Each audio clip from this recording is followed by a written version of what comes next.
God says, my grace is sufficient for you.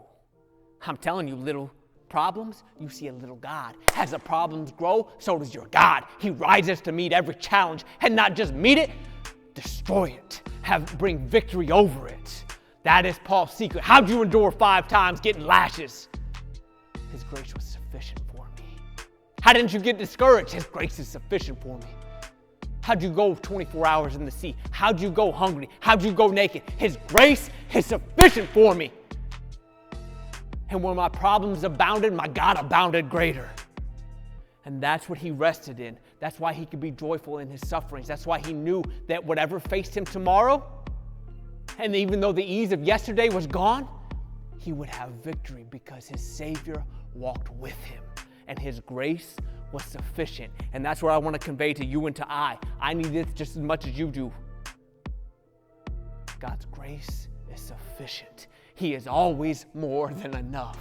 Always. And what you going through right now, buck up a little bit. That ain't nothing compared to what you're going to go through. And I ain't trying to get you fearful of it. I'm trying to make you aware. You have been born for greatness. You have been brought into a kingdom to have victory, but you can't have victory without a fight. And he ain't here to give you baby fights. He's here to grow you into a man, to do man-sized fights, God-sized fights, that when it comes to the end of you, it's the beginning of him. So don't you get scared of whatever the world sends your way, whatever the devil brings towards you. You know that you stand, that you walk, that you go forward with your God. And his grace is sufficient. So you raise that head up. Let that chin go higher, because your God has got you, just like he had Paul. In his sufferings, he found victory. And how many, look at the lineage of saints that have gone on before us.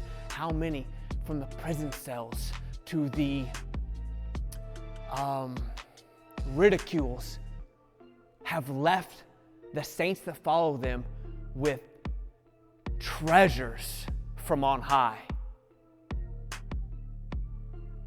From written works, to compositions, to poetry, to legacies. God can work through affliction. Scratch that. God does work through affliction because his grace is greater and he brings victory to his sons and daughters. So don't you be scared with it. God has got greatness for you. And to get you there, to show it through your life, he may have to bring a little heat. He may have to bring a little hell into it. But it is not for your punishment. It is to glory his name through you. His grace is sufficient.